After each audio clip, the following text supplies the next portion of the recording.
Deus, nosso Pai, nosso Criador, ao nosso Senhor Jesus Cristo, que nos abençoa sempre, que nos dá força, que nos dá ânimo, que nos dá determinação e coragem.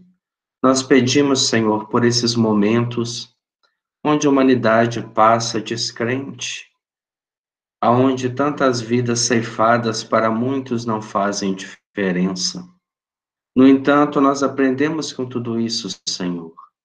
Nós sabemos que são momentos de separação, momentos de despertamento, momentos de transição, onde um planeta caminha para um estágio melhor, mais equilibrado, vibrando numa faixa mais harmônica e recebendo da espiritualidade também pensamentos de origem mais pura. É bem certo que nesses instantes, a espiritualidade inferior lembre-se de influenciar os incautos, aqueles que têm a mente desgovernada, sem nenhum tipo de vigilância. E por eles nós pedimos nessa noite, Senhor, que eles possam receber também da espiritualidade uma proteção a mais, para que na pureza de seus corações ainda consigam se libertar das influências e caminhar em direção ao entendimento maior. Abençoe as nossas casas, os nossos lares, que são as nossas maiores oficinas de trabalho. Abençoe-nos a cada um, Senhor. Dai-nos a sua paz, hoje, agora e sempre. Que assim seja, graças a Deus. Então, nós vamos abrir o capítulo 29, penúltimo capítulo. E o capítulo 29 começa com o retorno da caravana de André Luiz e Hilário Silva ao mundo espiritual. Eles estavam indo em direção ao lar de Aulos. Lembremos que esse livro começa com o pedido de Clarencio para que André Luiz e Hilário pudessem participar dessa atividade, né, com Aulos. Era uma atividade um tanto quanto assim rápida, porque foi um curso de uma semana. E nessa uma semana eles tiveram a oportunidade de ver vários quadros relativos à mediunidade. Então, André Luiz faz uma pequena recapitulação nesse caminho de regresso, dizendo para nós: de retorno ao lar de Aulos, ocorreu-me auscultar-lhe a opinião com respeito a diversos problemas sempre vivos ao redor de quantos se dedicam ao estudo das questões mediúnicas na atualidade terrena.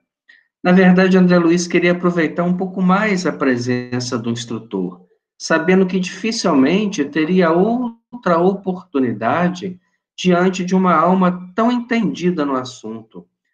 Tanto que o próprio Clarencio, nas suas relações mais próximas, lembramos que Clarencio era ministro em nosso lar, nas suas relações mais próximas, ele tinha Aulos como uma referência no estudo e no entendimento do fenômeno mediúnico. Em companhia do orientador, havíamos tocado de relance, mas seguramente, apesar de não ter sido em profundidade, foram informações extremamente seguras, palpitante material que nos faculta excelente curso educativo. Examináramos de perto, encarnados e desencarnados, a assimilação das correntes mentais, princípio da mediunidade. Nós vamos ver no último capítulo, quando Aulos, né, ele demitiza a própria mediunidade, colocando ela como um fator natural da vida, mostrando que a assimilação da corrente mental é o princípio da percepção mediúnica. A psicofonia consciente e inconsciente, no estudo de Dona Celina e Dona Eugênia, lá no começo do livro, o fenômeno da possessão daquela jovem que havia assassinado o próprio pai em obediência ao noivo, que depois tornou-se um jogador inveterado, e o pai cobrava dela nesta atual encarnação, né, o aniquilamento do passado. O desdobramento do médium Antônio Castro, a clarividência, a clareaudiência, um exercício que o próprio espírito, né, fazia, era Clementino, o mentor espiritual da casa, e no final da reunião ele criava uma faixa, né, de influenciação, onde os médiuns, uns escutavam, outros observavam, tiveram a oportunidade de ver as forças curativas, estudamos no capítulo do passe, a telepatia e a psicometria, a materialização, além de alguns dos temas de importância central da mediunidade, como seja o poder da prece, a fixação mental. Estudamos em diversos casos. O que é uma fixação mental? É um ponto nevrálgico da existência, onde toda a existência fica girando em torno dele, por mais que você se esforce. Para sair, você acaba voltando àquele mesmo ponto. Aquelas pessoas que dizem, nossa, minha vida nunca muda, sempre acontece a mesma coisa. Há um processo de fixação que precisa ser estudado com profundidade. A imersão do subconsciente nos fenômenos anímicos, a licantropia, né, que é o exercício magnético de influenciação inferior, que leva a pessoa, através de um processo obsessivo grave, a um porte, a um comportamento animal. Citamos também, né, ao rei da Babilônia, Nabucodonosor, que passou por esse processo e durante mais de 8 anos ele conviveu com os animais, se alimentava com os animais e se comportava como um animal. Essa história está narrada até mesmo no Velho Testamento.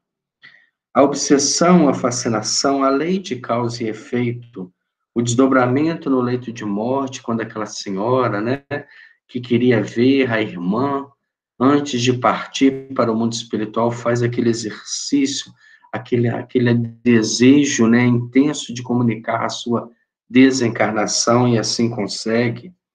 E as energias viciadas, que foi o capítulo, né, penúltimo, antepenúltimo, dos médiuns que se dedicavam à orientação sem nenhum vínculo com a doutrina espírita. Tudo isso sem necessidade de recursos ou recurso a complicações terminológicas. Tudo isso esclarecido de uma forma muito clara. O estudo dessa obra é um estudo muito simples. Não requer de nós uma cultura muito grande. Qualquer pessoa que tenha possibilidade de ler e ter um entendimento consegue entender a profundidade do estudo dessa obra. Diferente, talvez, de outras que tenham um cunho mais científico, esta obra ela vem simplesmente se caracteriza pela simplicidade dos termos aplicados a problemas de ordem gravíssima. Não obstante, né, diz André Luiz, a respeito, o nosso respeito à ciência humana, indagávamos intimamente por que tanto embaraço verbalístico. Porque a mediunidade não é patrimônio da doutrina espírita, ela vem sendo estudada desde o século XVIII, XIX, nas academias, né, científicas, sobre outras denominações. Dentro da doutrina espírita, ele encontrou uma simplicidade de expressão dos termos. No entanto, ele vem fazendo mentalmente esta comparação. Já tanto embaraço verbalístico, né, em respeito à ciência humana na classificação da mediunidade, em sucessos comuns a todos, quanto a simplificação seria mais interessante. Com certeza, se nós tivéssemos uma linguagem única, se a ciência unisse ao princípio mediúnico, que nós vamos colocar nem como princípio religioso, nós teríamos talvez uma nomenclatura muito mais clara daquilo que a ciência procura definir sem dizer nada de novo. Os metapsiquistas chamavam criptestesia a sensibilidade oculta, críptica, e batizaram o conhecimento de fatos sem o concurso dos sentidos carnais com a palavra metagnomia. Foi Charles Richer que criou esses termos, né? Criptestesia seria a possibilidade de você identificar algo fora da cripta, do corpo, dos 5 sentidos comuns. A intuição é um fenômeno de criptestesia, porque não se sabe da onde ela vem. Sabe que ela vem e que ela se expressa, mas a mecânica desse processo, ele não teve como estudar, e sim, ele teve como notificar cientificamente. E a metagnomia seria um novo termo para médiuns, para aqueles que interpretam as correntes mentais. Dividiam os médiuns, que eles chamavam de sujeitos, na terminologia de alguns investigadores, em 2 categorias: os de faculdades psicológicas inabituais e os de faculdade mecânica físico-química. Na verdade, ele está falando de médiuns de efeitos físicos e médiuns de efeitos intelectuais. Não disse nada de novo. Ele está repetindo Kardec com termos científicos. E por aí afora. Por que não aplainar tais dificuldades de expressão? São os pensamentos de André Luiz. Afinal, refletia eu, a mediunidade, na essência, consulta o interesse da humanidade inteira. Então, para que termos tão rebuscados para classificar fenômenos tão comuns que estão em todos os lares, em todas as casas, em todas as instituições?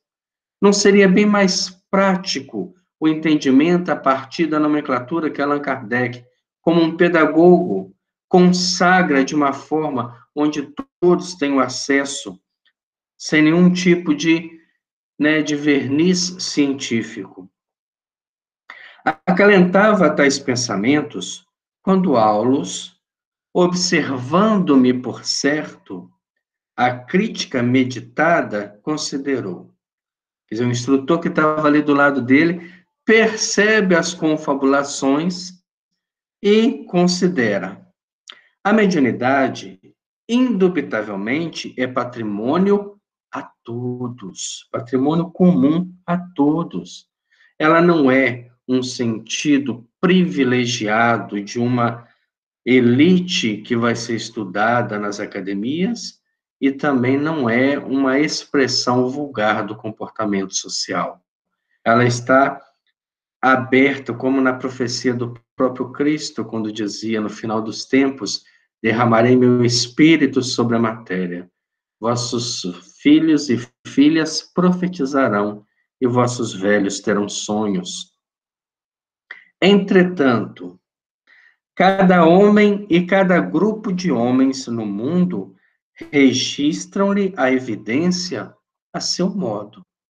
Se nós fizéssemos uma excursão a várias instituições religiosas, observaríamos o fenômeno mediúnico sob diversas denominações diferentes, desde a renovação carismática, a manifestação do Espírito Santo, a expulsão dos demônios, tudo aquilo representando fenômenos que nós estudamos de uma forma muito mais simplificada e muito mais em profundidade. Nosso entendimento sobre o processo nos dá segurança de lidar com todos esses tipos de influenciação sem perder-nos ou sem nos encantarmos demais com tudo isso que se nos apresenta. De nossa parte, diz Aulus, é possível abordá-la com a simplicidade evangélica, baseados nos ensinamentos claros do Mestre, que esteve em contato incessante com as potências invisíveis ao homem vulgar, curando obsidiados, levantando enfermos, conversando com os grandes instrutores materializados no Tabor, ouvindo os mensageiros celestiais no Getsemane, e voltando ele próprio a comunicar-se com os discípulos depois da morte na cruz. Quer dizer, Jesus, ele era uma evidência mediúnica constante. Se Moisés proibiu o comércio da mediunidade, como está no livro A Caminho da Luz, 2000 anos antes do Cristo, Jesus vem e traz uma nova visão da mediunidade. Os profetas já eram os seus executores, e ele entre si faz, né, a materialização no Tabor, junto ao próprio Moisés e a Elias, um que havia morrido há 2000 anos e outro há 400 anos, mas que já tinha sido contemporâneo pelos laços de família, e ele se apresenta também depois da morte, numa aparição. Então, ele mostrou a mediunidade aos simples. Outra fala de Jesus, né? Graças vos dou, meu Pai, por apresentar, né, aos simples, aos ignorantes, os tesouros celestes, na leitura mistério oculta aos doutos e prudentes. Ele próprio, né, a comunicar-se com os discípulos depois da morte. Entretanto, a ciência terrestre, por agora, não pode analisar nenhum tipo de fenômeno mediúnico sem a experimentação. Lembramos, por exemplo, que foi Charles Richer, né, que criou a metapsíquica, um grande espiritista. Só que criou termos que justificassem cientificamente os fenômenos que ele lidava. A ciência não pode simplesmente, de uma hora para outra, abrir mão dos seus termos, das suas tecnologias ou da sua experimentação para aceitar aquilo que nós aceitamos através de evidência. Um livro psicografado para nós é a opinião de alguém que já está do outro lado da vida. É uma prova inconteste da mediunidade, da sobrevivência da alma. Para a ciência, não é. Para eles é necessária a confirmação desse autor espiritual. Independente que quem foi o médium, o intermediário, não tivesse nenhuma cultura para escrever uma obra daquela, ela vai arrumar inúmeras definições, é obra do inconsciente ou do consciente coletivo, termos que Allan Kardec trabalhou lá no Livro dos Médiuns, quando ele trata do método, né, que foi utilizado, ou dos sistemas no capítulo 5, capítulo 3 e capítulo 4 do Livro dos Médiuns. O assistente fez ligeira pausa e prosseguiu. Não importa que os aspectos da verdade recebam vários nomes conforme a índole dos estudiosos. Vale a sinceridade com que nos devotamos ao bem. O laborioso esforço da ciência é tão sagrado quanto o heroísmo da fé. A inteligência com a balança e com a retorta, o que ele quer dizer com isso, né? A inteligência com o equilíbrio e com a depuração também vive para servir ao Senhor, esmerilhando os fenômenos mediúnicos e catalogando-os, chegará ao registro das vibrações psíquicas, garantindo a dignidade da religião na Era Nova. Então, Aulos, na verdade, faz uma nova profecia. E o que ele está falando? Que a lei divina, que nós temos parte dela num processo mediúnico, é a mesma lei que abrange a ciência. Quando Newton fez lá suas leis da dinâmica, né, da física clássica, da lei da inércia, da lei da dinâmica, da lei da ação e reação, na verdade ele fala também do espírito inerte, do espírito produtivo, da lei de ação e reação, daquilo que você faz, você recebe em troca, através da lei de sintonia e de vibração. Ele estava equacionando o pensamento divino, porque a lei é única. Então, se hoje a ciência precisa de determinações, seja com Charles Richer na metapsíquica, ou com Joseph René na parapsicologia, todos eles estão trabalhando para o mesmo ponto, para experimentar e justificar cientificamente aquilo que nós já trabalhamos através da nossa fé, do nosso entendimento e do estudo da obra da doutrina espírita. Não desejava, porém, diz André Luiz, situar a conversação nos domínios científicos. Nosso aprendizado atingiu o marco final. Aquela era a última noite em que podíamos desfrutar a sábia companhia do orientador, e propunha-me ouvi-lo quanto à mediunidade em si. Então, André Luiz quer tirar, né, aquela última informação, aproveitar aquele encontro como uma oportunidade que não se dará novamente. Tanto que nas outras obras ele não tem a presença de Aulos. Ele estuda mediunidade no livro Os Mensageiros, no livro Missionários da Luz, mas com outros instrutores.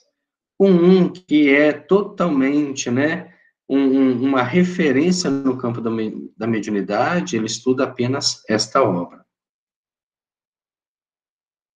Por esta razão, por não querer conversar apenas no campo científico, provoquei o diálogo que passarei a desdobrar. Aí começa um diálogo entre André Luiz e Aulos. É justo? Pergunta André Luiz. Aliás, ele não pergunta, ele afirma. É justo que a ciência não examine o campo mediúnico por nosso prisma. A ciência tem seus métodos. E nós, como ele fala, nós, espíritos, uma visão totalmente muito mais profunda. A lógica e a experimentação positiva, que são os caminhos da ciência, caminham por estradas muito diferentes naquelas que conhecemos no itinerário da intuição. No entanto, nas próprias correntes do espiritualismo, vemos a mediunidade atormentada pelas mais diversas interpretações. Aí Aulos estranha, né, e fala assim, que pretende você dizer, André? Diz André Luiz, lembro-me daqueles irmãos que acoimam os médiuns de insanos e loucos, aconselhando a segregação dos estudantes da verdade em templos de iniciação, a deliberada distância dos sofredores e dos ignorantes que contamos no mundo por legiões inumeráveis. É uma verdade essa definição de André Luiz. Há muitos que classificam médiuns e mediunidades como pessoas desequilibradas. E a gente não pode, nesse instante, se perder por questões totalmente literárias. Quantas outras religiões que classificam a mediunidade por questões tão pequenas? Ah, aquilo lá é lugar de gente doida, conversar com o espírito, como se isso não fosse natural, como se elas não conversassem. Ah, na minha religião isso não existe, então eu desconheço a minha religião. Porque se é uma religião cristã, nós temos Jesus na exemplificação da mediunidade. Quando nós pegamos o livro que é o Espiritismo, há um diálogo interessante no início do livro, quando Allan Kardec conversa com um sacerdote da religião tradicional, e ele diz a Kardec, o senhor há de convir comigo que a comunicação com os mortos foi proibida no Evangelho. E Kardec, profundo conhecedor da religião, disse, o senhor está enganado. A proibição da conversação com os mortos é dada a Moisés. E se o senhor quer colocar esta proibição acima do novo evangelho, do evangelho da Boa Nova, do Cristo para cá, o senhor transforma a religião em pagã muito mais do que cristã. Então, nós também precisamos ter a visão exata para defendermos a própria doutrina que professamos. Depois desse argumento, Aulos diz, agora sim, né, estou entendendo onde você quer chegar. O santuário de iniciação religiosa, qualquer que seja ele, é para nós venerável como posto avançado de distribuição da luz espiritual.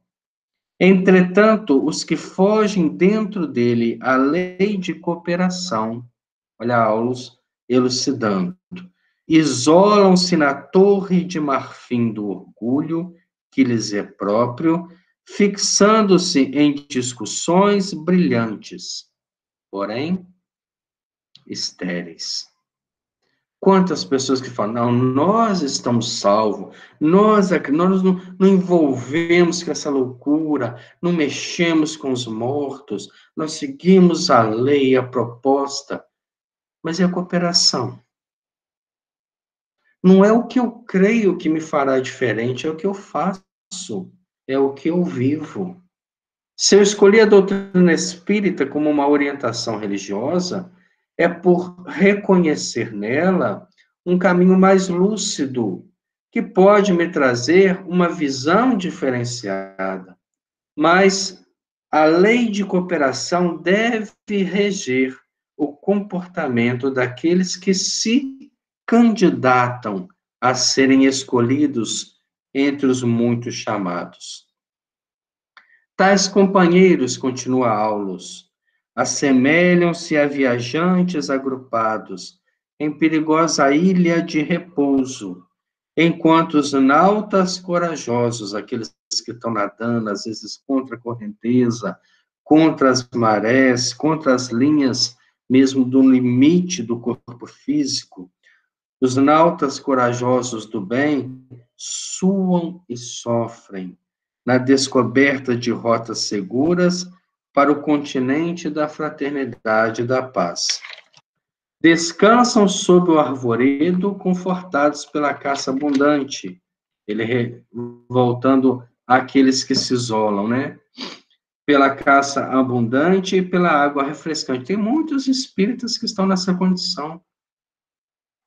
Não passam nenhuma dificuldade. Descansam sob o arvoredo do conforto.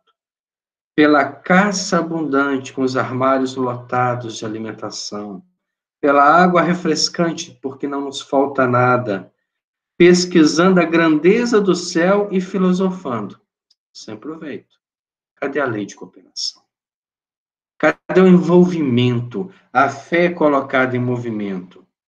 Mas sempre chega um dia, diz Aulus, em que a maré brava lhes invade o provisório domicílio, seja através da doença, da desencarnação ou da reencarnação, arrebatando-os ao mar alto para que recomecem a experiência que lhes é necessária. Ele pode se trancar numa ilha de conforto e atravessar a encarnação inteira, mas chega um momento que ele é retirado dessa ilha e é colocado em alto mar, para nadar como aqueles outros que constroem os seus próprios caminhos. Muitos estudiosos de nossa esfera, diz André Luiz, na realização no mundo, asseveram ser lícito cultivar tão somente o convívio com gênios superiores da espiritualidade. Observemos bem essa opinião. Relegando as manifestações mediúnicas vulgares à fossa da obsessão e da enfermidade, que, na opinião deles, devem ser entregues a si mesmas, sem qualquer atenção de nossa parte. Há agrupamentos mediúnicos que querem apenas a presença dos espíritos de luz, simplesmente para satisfazer os seus interesses vulgares, levianos, imediatistas. Para responder suas questões, ou para resolver seus problemas de ordem íntima. No entanto, Aulus coloca para nós, isso é comodismo, sob o rótulo de cultura. No nosso grupo aqui nós invocamos só os espíritos superiores para conversarmos sobre o período de transição, sobre o que vai acontecer no campo da política, da cultura, da sociedade, da família, das instituições. Comodismo, diz Aulus, sob rótulo de cultura. Eu me lembro, certa vez, de uma confrade que ela disse para mim, eu gosto muito do espiritismo científico, aquele que desperta a gente para valores da ciência. Esse servicialismo da fraternidade não é para mim. É o comodismo. Eu não quero mudar a minha forma de ser, eu quero adaptar a crença à minha forma de ser. Não podemos negar, continua Aulus dizendo, que a obsessão seja a moléstia da mente, Contudo, poderá a medicina curar alguém à força de usar o esquecimento do dever que lhe cabe? Olha as comparações.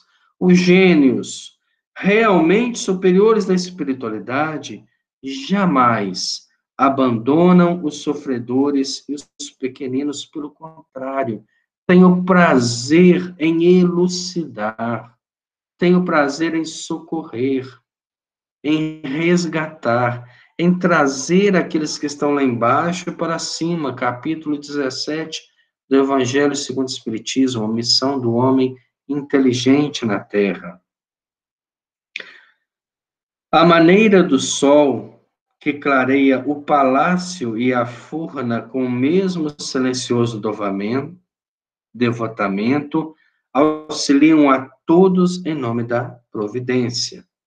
A André Luiz volta a conversar, né?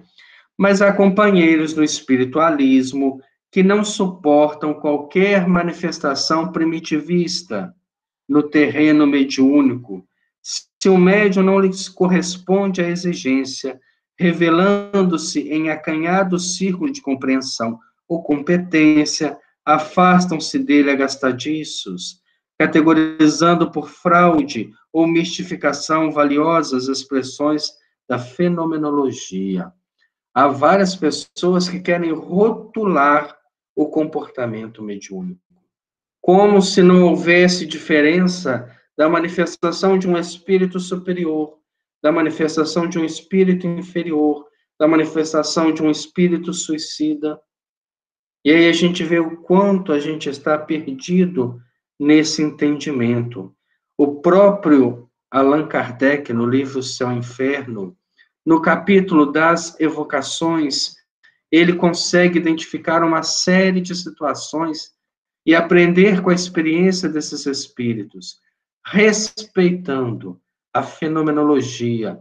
Quantos espíritos que começavam a psicografar e quebravam lápis, e atiravam longe, e rasgavam as folhas, e nem por isso foram desrespeitados, ou os médiuns desrespeitados. Eram qualificações do fenômeno de origem ainda inferior, de almas presas a valores pequenos. E Aulos, que conhecia isso tudo, sorriu e comentou: serão esses provavelmente os campeões do menor esforço, aqueles que querem a mediunidade rotulada. O médium tem que comunicar como se não houvesse nada além da personalidade dele. Ignoram que o sábio não dispensou a alfabetização no começo da existência e, de certo, amaldiçoa a criancinha que ainda não saiba ler. Acha, porque alcançou um certo nível de cultura, que todos têm que respirar neste mesmo nível. Semelhantes amigos, André, esqueceram o socorro que receberam na escola primária e, solicitando facilidades à maneira do morfinômano que reclama entorpecentes, viciam-se em atitudes deploráveis à frente da vida, de vez que tudo exigem para si, desrespeitando a obrigação de ajudar aos que ainda se encontram na retaguarda. Será que nós também somos morfinômanos, né? Morfinômano é aquele que é viciado em morfina, aquele que não quer sentir dor. Quantos de nós trabalham com a mediunidade como se ela fosse um analgésico? Aí eu estou com um problema em casa, eu vou no centro. Lá eu peço, lá vai me ajudar, mas me ajudou, eu não volto mais. Ou eu vou toda a sessão mediúnica para que tenha atendimento para minha casa, tirando de mim a dor, do crescimento, do convívio, da percepção das outras individualidades. Aí volta André Luiz a questionar. Há quem diga que o espiritismo age erradamente, abrigando os desequilibrados e os enfermos, porque com isso oferece a impressão de uma doutrina que, à força de ombrear com a loucura para socorrê-la, vai convertendo seus templos de oração em vasto refúgio de alienados mentais. E realmente, algumas casas parecem estar cheias de alienados mentais, Na Idade Média, os médiuns eram queimados. Depois eram internados em hospícios e agora vão para a casa espírita. Mas não é o fator da doutrina espírita lidar com a mediunidade ou ombrear com ela e com fenômenos completamente distorcidos da obsessão que faz dela a causa desses fenômenos, e sim dar a ela a qualificação para lidar e trazer essas pessoas à normalidade. Responde Aulos André. Simples disparate dos que desertam do serviço ao próximo. A medicina não sofre qualquer diminuição por prestar auxílio aos enfermos. Honrada pelos hospitais em que atua, engrandece-se à medida que se agiganta na obra assistencial aos doentes. O Espiritismo não pode se responsabilizar pelos desequilíbrios que lhe pedem amparo, tanto quanto não pode imputar ao médico a autoria dos males que lhes requisitam a intervenção. Aliás, temos nele o benfeitor da mediunidade torturada e da mente doentia, propiciando-lhes o bálsamo e o esclarecimento indispensáveis ao reajuste. É muito fácil inventar teorias que nos exonerem do dever de servir. Olha o que Aulos coloca para nós. Nós temos o dever de servir. É muito difícil aplicar os princípios superiores que esposamos, utilizando-nos para isso de nossa cabeça e de nossas próprias mãos. Se a recuperação do mundo e de nós mesmos estivesse circunscrita a lindas palavras, o Cristo que nos constitui o padrão de todos os dias não precisaria ter vindo ao encontro dos necessitados da terra. Bastaria enviar-se proclamações angélicas à humanidade, sem padecer-lhe de perto a incompreensão e os problemas. Felizmente, porém, os espiritualistas conscientes e sensatos não estão aprendendo que o nosso escopo, a nossa mira é reviver o Evangelho em suas bases simples e pura, e o que o Senhor não concede o tesouro da fé apenas para os que possam crer e falar, mas também para que estejam habilitados a entender o bem, começando por nós mesmos. Nós não recebemos essa dádiva para crer e falar sobre ela, mas para aplicá-la, para vivê-la intensivamente. Há igualmente, continua André Luiz, quem afirme que em todos os processos da obsessão funciona implacável a lei de causa e efeito. Isso é o que a gente mais vê. A pessoa está em sofrimento, mas não existe injustiçado, é a lei de causa e efeito. Morreram, né, 500 mil de pessoas de Covid, a gente fala, mas é lei de causa e efeito. Cadê o envolvimento emocional? Cadê a postura espírita? Está aí no crer e falar, mas agir está distante do entendimento, da oração, da prece, do sentimento de empatia com essas almas. E por isso não vale intervir em favor de uma mediunidade atormentada, ou de um sofredor, ou de, não, ele está colhendo o que plantou. Nós gostamos é de apontar dedo, de julgar as nossas elucubrações, né, dissociadas de um raciocínio lógico. E aí vem Aulos e corrige. Mera argumentação do egoísmo bem nutrido. Uma pessoa que vê alguém sofrendo e fala assim, não, mas ele está colhendo o que plantou. É um egoísta que está nutrindo a sua falta de atitude, a sua falta, né, de postura cristã, nem religiosa. Isto seria o mesmo que abandonar os doentes sob o pretexto de que são devedores perante a lei. A pessoa teve um derrame, não socorre, não. Teve derrame porque alguma coisa ele fez. Cadê a fraternidade? Cadê o entendimento? Então, se alguém apresenta-se para nós doente na casa espírita, tem que ser recebido de braços abertos. Porque se ele foi intuído a vir buscar ajuda nesse núcleo, é porque a espiritualidade confia que este núcleo possa oferecer algo de bom para ele. Todos lutamos por ressarcir compromissos do pretérito, compreendendo que não há dor sem justificação. E se sabemos que só o amor puro e o serviço incessante são capazes de garantir-nos a redenção uns à frente dos outros, como desprezar o companheiro que sofre? Em nome de princípios a cujo funcionamento estamos submetidos por nossa vez. E aí ele fala, hoje é o vizinho que amarga as consequências de certas ações efetuadas à distância. Amanhã seremos nós a colher os resultados dos gestos que nos desabonavam no passado e que agora nos aflige o presente. Se falece a cooperação entre as vítimas do espinheiro, de certo será muito mais longa e difícil para cada um a tarefa salvadora. É a mesma coisa que a gente vai doutrinar na sessão mediúnica, o espírito começa a falar, você não pode fazer isso, você vai sofrer muito. Ele já está sofrendo. Nós não temos que cercear se pode, se não pode. Nós estamos ali para apresentar uma proposta. Eu gosto de ver, né, em alguns estudos, a pessoa fala, você não pode pensar desse jeito. Como é que não pode pensar?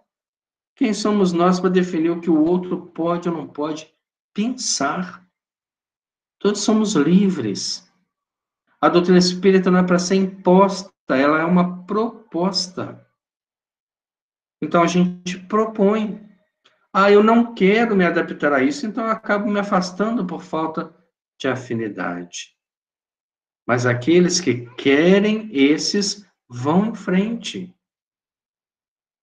E acolher aqueles que sofrem, com certeza, será para nós o maior bálsamo da nossa vida. Aprender com a experiência alheia, ver o sofrimento daqueles que erraram e pensar, meu Deus, se eu cometer um erro desse, eu também irei sofrer. Então vamos diminuir o sofrimento do próximo. Se eu não posso fazer isso diretamente, que eu faça a minha oração. Que eu peça o benefício da espiritualidade que dispõe de recursos muito maiores que os meus. Mas esqueça o julgamento frio, calculista, que não leva a nada, que não esclarece, que não consola. Não faltam igualmente os que supõem não devamos atender qualquer problema da mediunidade complexa, porque dizem eles, cada criatura deve procurar a verdade por si.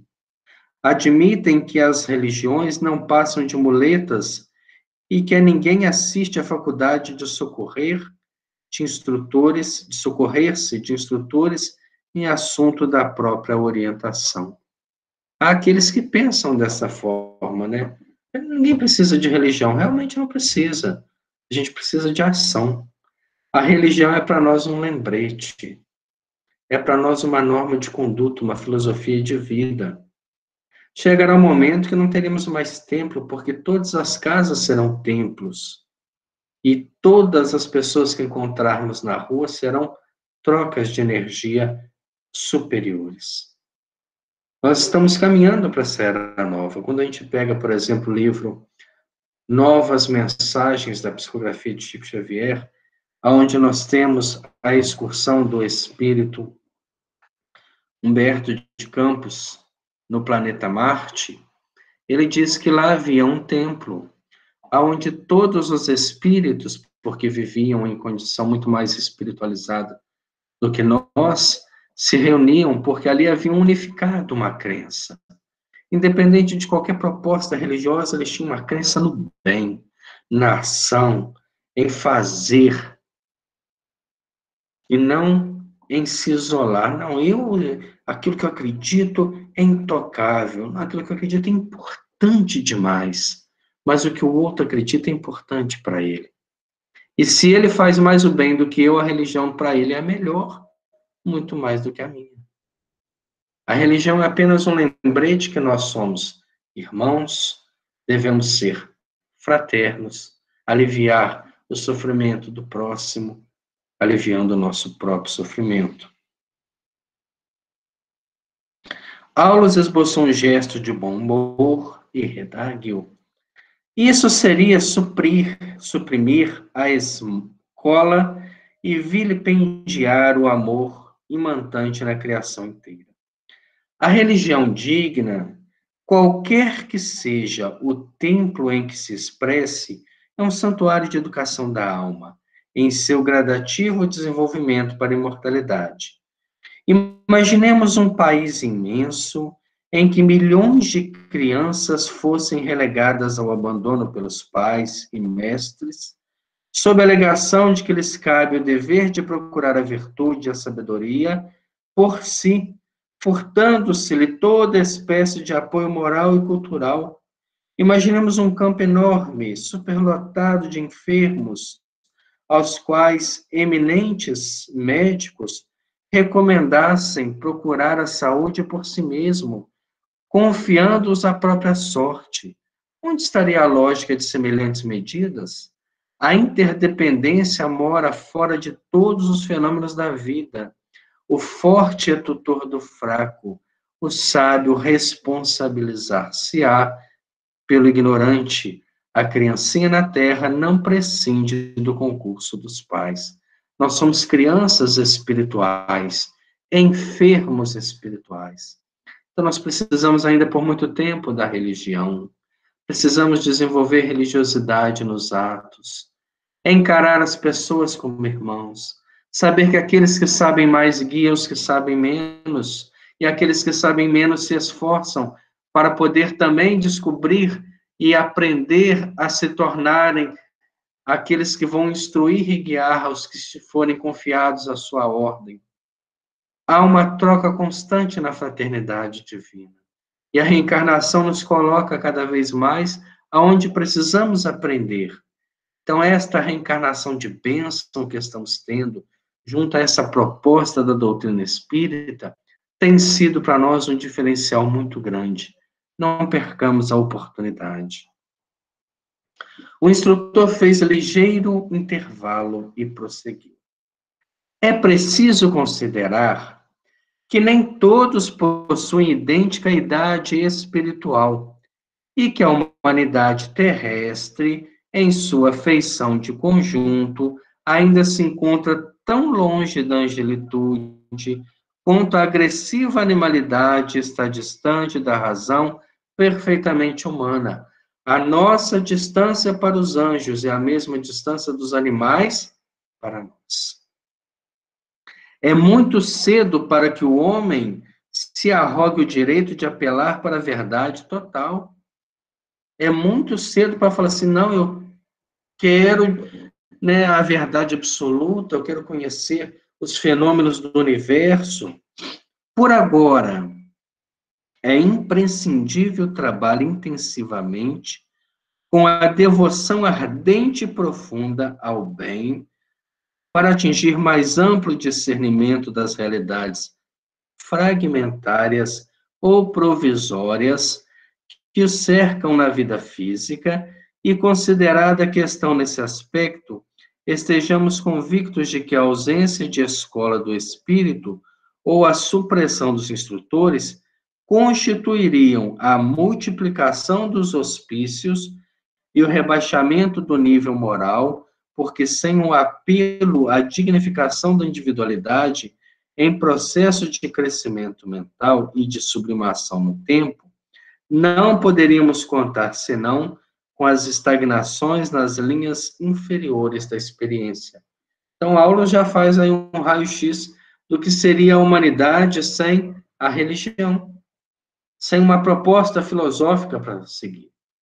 O homem não teria freios, buscaria apenas a satisfação de seus prazeres, não compreenderia a imortalidade, senão porque não estaria em contato com ela filosoficamente. Agora nós, espíritas, que conhecemos o processo da vida espiritual, temos a certeza de que aquilo que estamos fazendo, estamos construindo uma nova vida. Estamos construindo a nossa felicidade ou infelicidade. Estamos aproveitando o tempo ou menosprezando oportunidades. E as reflexões que fazemos diante de uma conversação em tão alto nível como essa são importantes para a nossa individualidade como seres imortais. Havíamos, contudo, diz André Luiz, atingido o fim da viagem. O lar santuário, onde o assistente, em que o assistente residia, levantava-se agora ao nosso olhar. Trabalhemos com bom ânimo, disse-nos ainda o orientador. O tempo, conjugado com o serviço no bem, é alicerce de nossa vitória. No dia imediato, Aulos deveria partir no rumo de elevada missão à distância.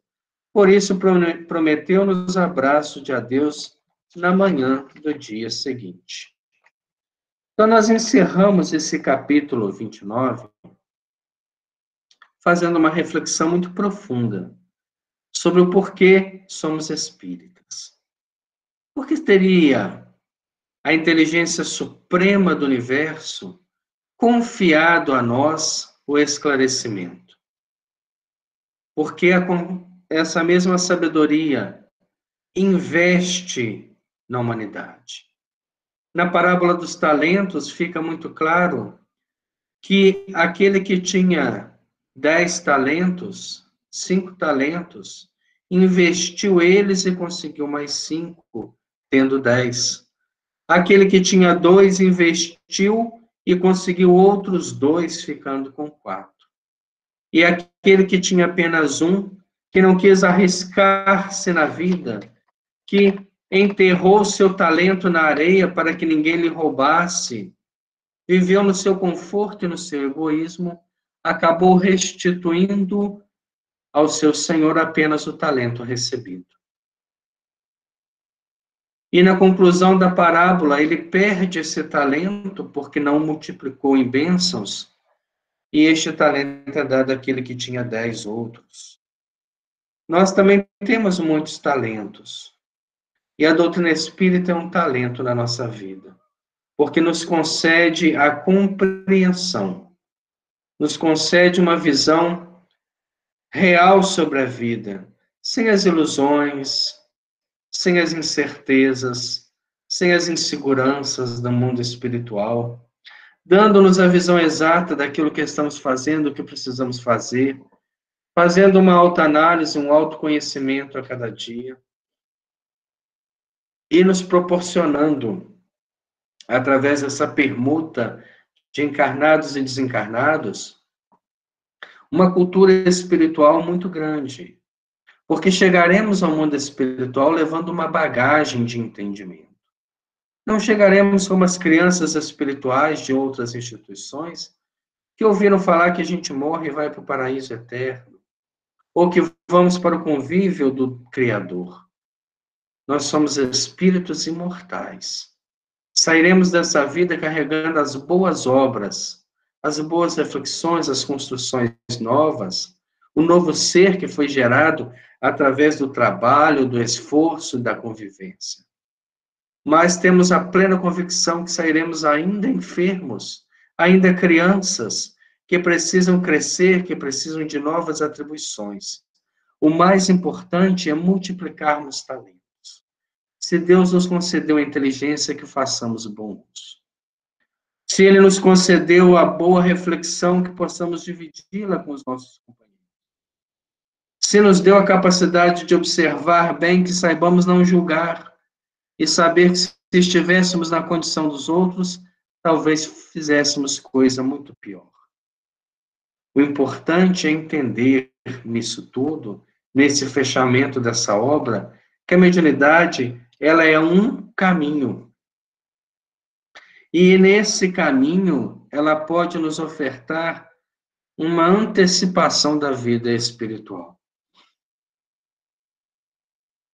Através da observação, através das nossas próprias experiências dentro do campo mediúnico, nós podemos crescer evitando uma série de erros e equívocos para não ter que aprender através das experiências próprias.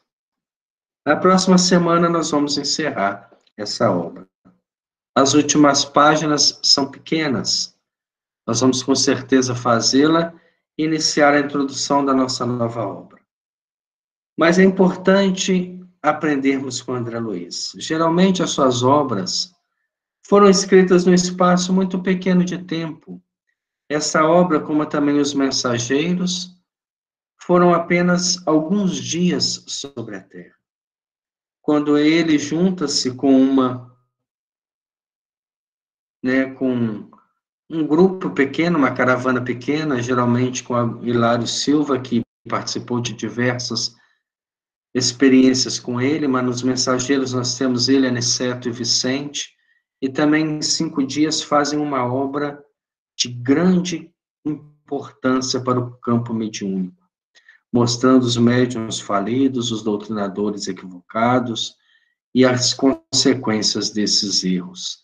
No livro Missionários da Luz, ele volta a trabalhar a mediunidade, quando ele começa o livro com um psicógrafo, e depois ele vai analisar os médiuns e os comportamentos deles fora e dentro da sessão mediúnica.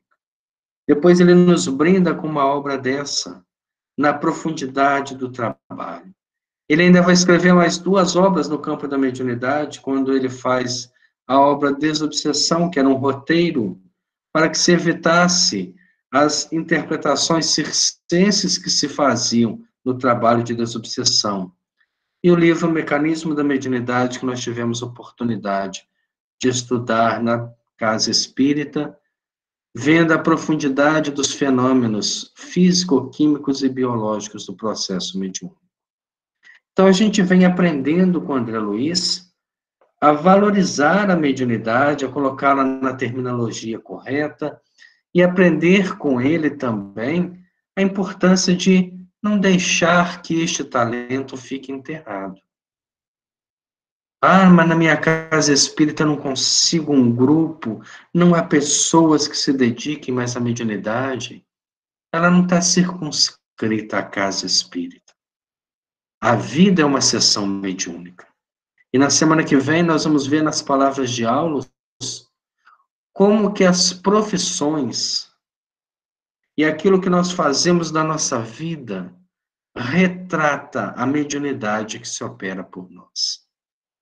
Vamos agradecer a Deus pelo entendimento desta noite.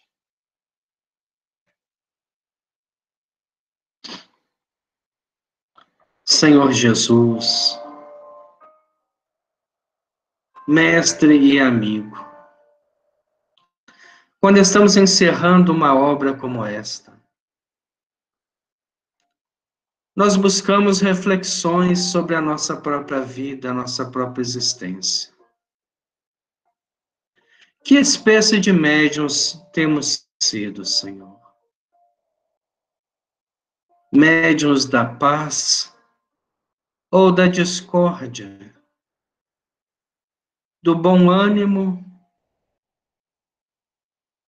ou da indolência? Médiuns de cura ou que espalham a doença? Médiuns que trabalham para o bem ou que são invigilantes o tempo todo? Porque as correntes mentais que assimilamos e expressam por nós pelas nossas palavras e atos retratam o exercício da mediunidade que fazemos em nossas vidas. Permita, Senhor Jesus, que as reflexões retiradas desta obra possam fazer em nós profundas modificações.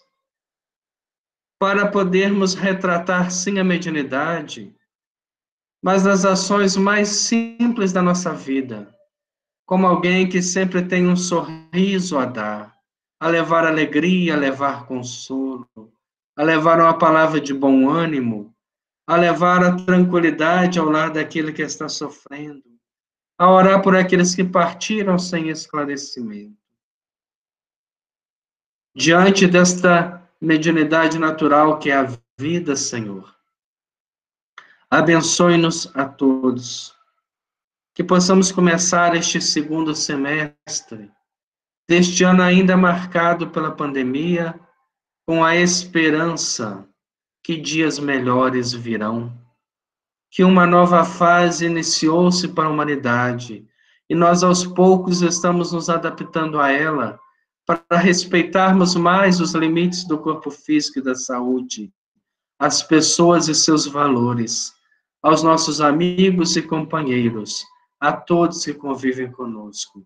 Muito obrigado, Senhor. Continue conosco hoje, agora e sempre. Que assim seja, graças a Deus. Graças a Deus, que Deus nos abençoe a todos. Muito boa noite.